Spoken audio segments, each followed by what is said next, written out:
सत्संग जी, प्यार से कहना जी, धन निरंकार जी। सत्संग जी, संपूर्ण हृदय वाणी का 131 पद सद्गुरु फरमाते हैं, आत्मभाव से देख रहा जो उसको सबसे प्यार है, उसके लिए तो सारी दुनिया अपना ही परिवार है। सत्संग जी, आज आत्मा का सत्कार करा रहे हैं सतगुरु माता सुदीक्षा जी महाराज। सत्संग जी, जिसे आत्मभाव का अनुभव एहसास हर समय बना है, उसे सत्संग जी इस संसार में पीड़ा महसूस नहीं होती है।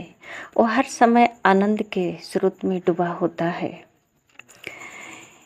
ये सब में परमात्मा एहसास जब होने लगता है, सब जगह परमात्मा एहसास होने लगता है, तो सबसे प्यार करना नहीं, ये तो स्वतः प्यार ही प्यार होता है।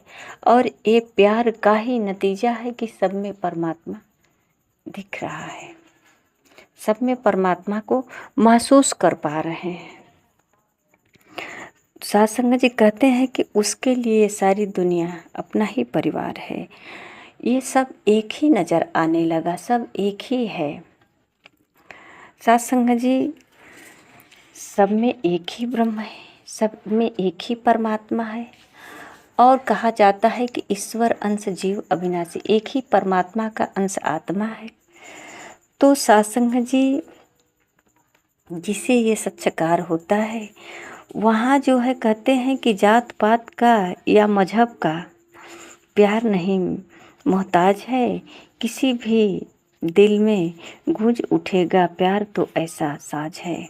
सत्संग जी, वहाँ आप पैर जात पात अन्य जो है कोई भाव नहीं है, वहाँ तो सब में एक ही परमात्मा है। सत्संग जी,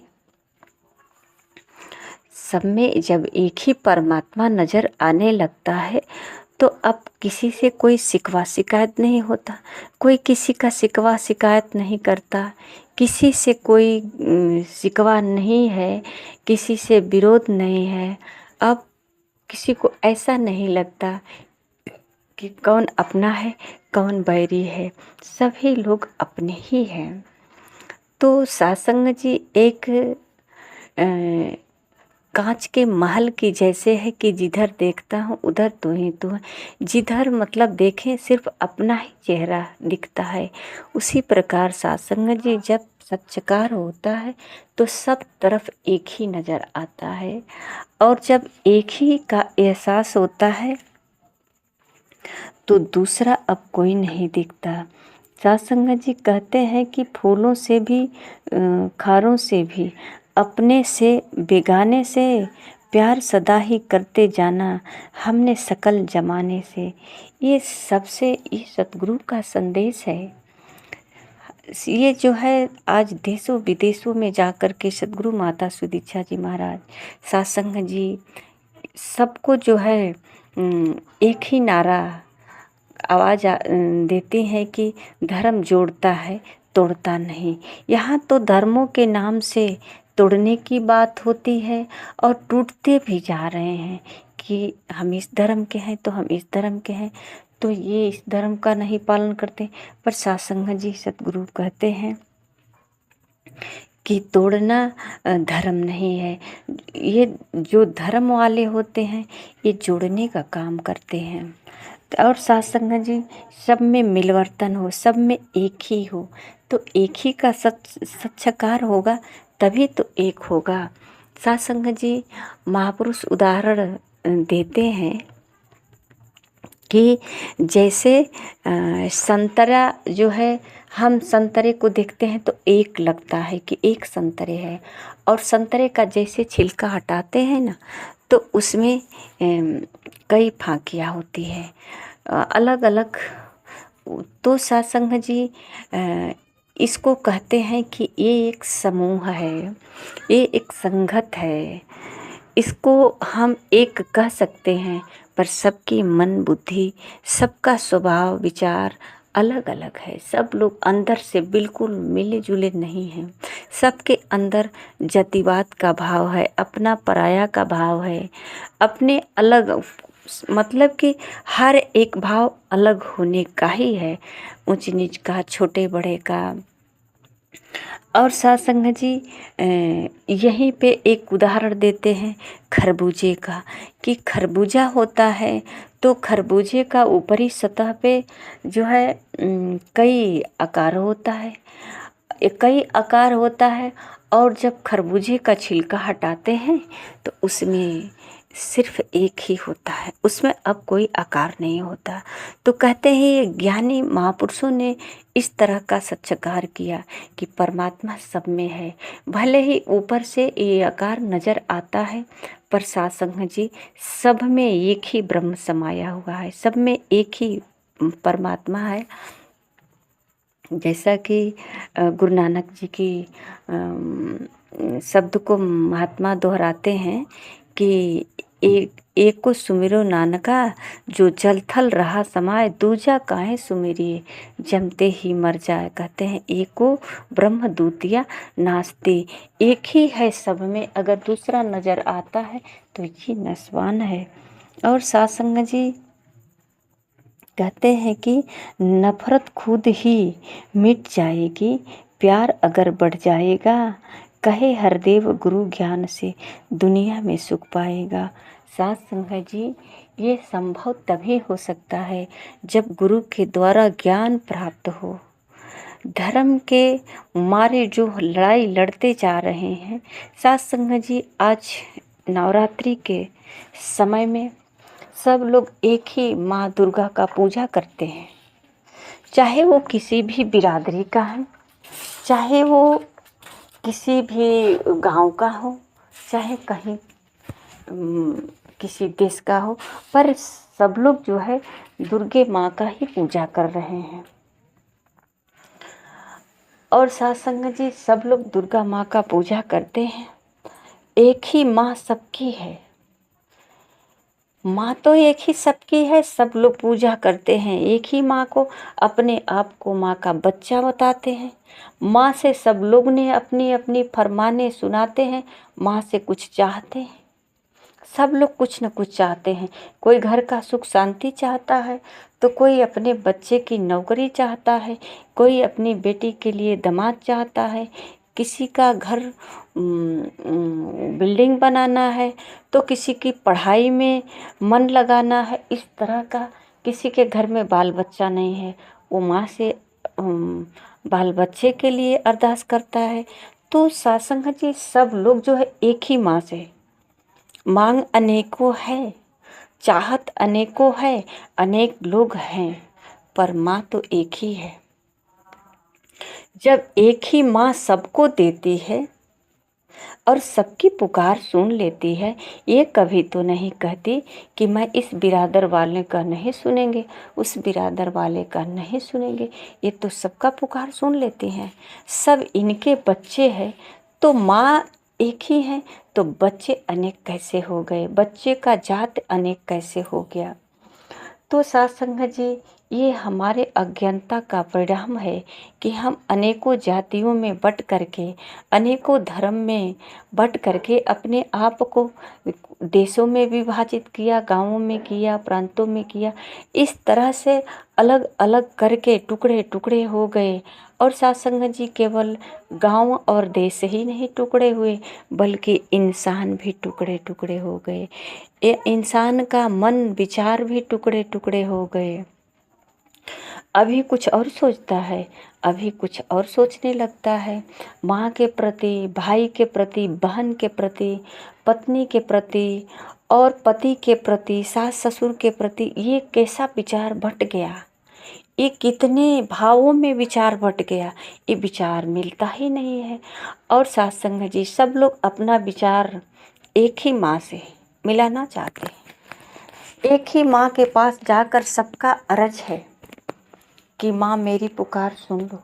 जब ये जगत जननी माँ है, पूरे सृष्टि की माँ है, सबका कल्याण करने वाली है, सबके भला करने वाली हैं, और सब इन्हीं से पुकार करते हैं, तो सत्संग जी फिर ये मिलवर्तन क्यों नहीं होता?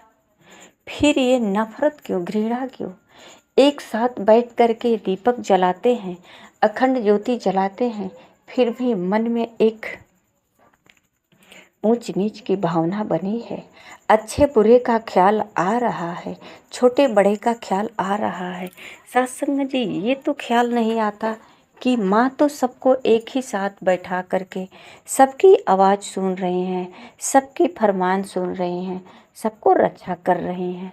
पर मेरे मन में ऐसा क्यों ख्याल आता है कि ये ठीक नहीं है, ये ऊंचे बिरादरी का है, ये नीचे बिरादरी का है, ये इस धर्म का है।